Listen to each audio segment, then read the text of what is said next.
Olá, sejam bem-vindas e bem-vindos ao nosso canal. Hoje é o terceiro vídeo da série em homenagem a Karl Marx, que nasceu em 5 de maio de 1818. Agora, em 5 de maio de 2020, completaram-se 202 anos do seu nascimento. Antes eu quero pedir que vocês se inscrevam no canal, curtam, compartilhem e apertem o sininho de notificações para saber dos vídeos novos. Bem, hoje nós vamos discutir um aspecto da vida de Marx, que é a sua participação militante no movimento de trabalhadores e trabalhadoras no mundo. Vamos discutir isso em 3 estágios. O primeiro estágio é o da elaboração do Manifesto do Partido Comunista. Marx e Engels lançaram em 1848 o Manifesto do Partido Comunista, o Manifesto Comunista, um marco na história da libertação dos objetivos das camadas trabalhadoras, das lutas das camadas trabalhadoras em relação à burguesia. A burguesia promovia revoluções políticas para se livrar do feudalismo, dos seus resquícios, do seu autoritarismo. Mas quando chegava ao poder, atraiçoava as camadas trabalhadoras, traía seus interesses e suas propostas e jogava os trabalhadores em uma poça de sangue. Eis um dos principais objetivos. Ali o Manifesto do Partido Comunista anuncia a libertação das lutas operárias, das lutas dos trabalhadores diante da burguesia. Anuncia a sua independência diante da burguesia. Já não estarão submissos às revoluções burguesas. Agora inaugura-se uma nova etapa, a Revolução Comunista. A luta por extinguir as sociedades de classes.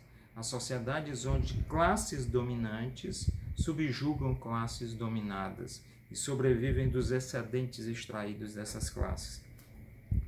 Elimina-se o que o Marx chamou de a pré-história da humanidade. O Manifesto Comunista buscava erradicar a pré-história humana, aquela parte da vida humana, dos modos de produção, dos diversos modos de produção onde havia classes que exploravam e subjugavam outras classes. O Manifesto do Partido Comunista é esse elemento, é um programa de chamamento ao combate para a superação do capital. A burguesia temia aquele velho fantasma, aquele que parecia morto, mas não estava. A luta dos trabalhadores, o comunismo como um espectro que rondava a Europa. Na verdade, uma força viva que buscava construir uma nova sociedade. De fantasma ele não tinha nada. Era assustador aos olhos da burguesia, mas era a força viva em busca de um novo estágio da história humana, de uma nova sociedade. Bem, o segundo estágio, após o Manifesto Comunista, é a fundação da Associação Internacional dos Trabalhadores em 1864. Marx participa dela, se torna dirigente e trava-se um enorme embate entre forças contraditórias. Aqueles que queriam a eliminação do capitalismo, e a eliminação do capitalismo significava o fim da mercadoria como forma dominante, o fim do mercado como forma dominante, o fim do valor como forma dominante, a eliminação da mais-valia, o surgimento de um novo modo de produção. Mas há o combate com as forças que queriam simplesmente a transformação, o controle dos especuladores capitalistas, que atribuíam objetivos morais para a superação da exploração. Eram os objetivos de controlar o mercado com o surgimento de pequenos negócios, seja por atividade individual, seja por cooperativas, negócios que competiriam entre si. E o Marx argumentava, Isso levará à falência de alguns, de muitos. O capital voltará a se concentrar na mão de algumas empresas e aqueles que tiverem falido terão que trabalhar para os outros, criando assim, através do mecanismo de acumulação de capital, repondo o capitalismo em sua essência. Então, Marx se batia contra esses que queriam a defesa de um mecanismo de concorrência perfeita, quase reproduzindo o pensamento de um dos fundadores da economia política clássica, Adam Smith, o escocês Adam Smith. Então, Marx é contra a tentativa de, através de mecanismos legais, regular o mercado, controlar o dinheiro, amordaçar o capital. O capital é um monstro incontrolável. Ou ele é eliminado, ou não pode ser detido. E essa é a grande disputa. Bem, o terceiro estágio é um texto que o Marx faz crítico à união de duas organizações operárias na Alemanha.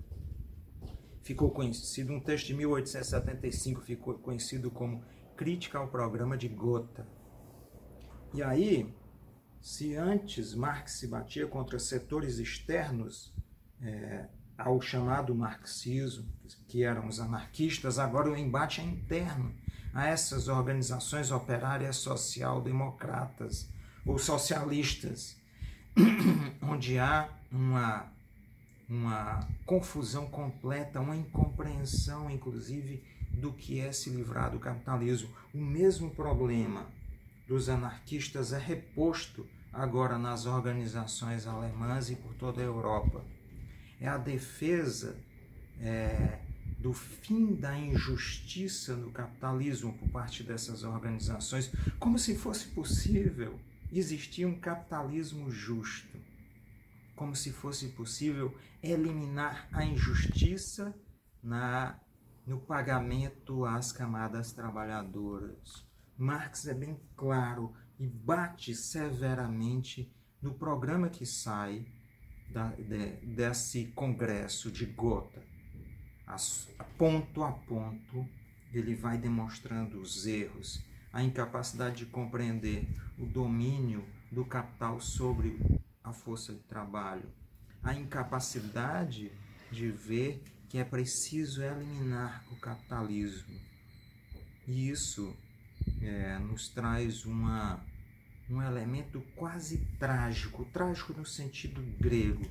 Marx que faz uma enorme luta para que nós possamos compreender que não é possível conciliar com o capitalismo, não é possível reformar o modo de produção capitalista, não é possível viver no mercado sem que a exploração seja continuamente reposta. Ele luta contra esse movimento que avança continuamente para tentar levar as camadas trabalhadoras a crer, a ter fé, a ter esperança em que as mudanças das legislações internamente ao capitalismo serão capazes de domesticar esse sistema selvagem, esse sistema pré-histórico, esse sistema anti-humano. Essa luta continua, né? Marx falou ao seu tempo, mas fala ao nosso. Não é possível crer no Estado que controla o capitalismo. Eis o grande combate de Marx.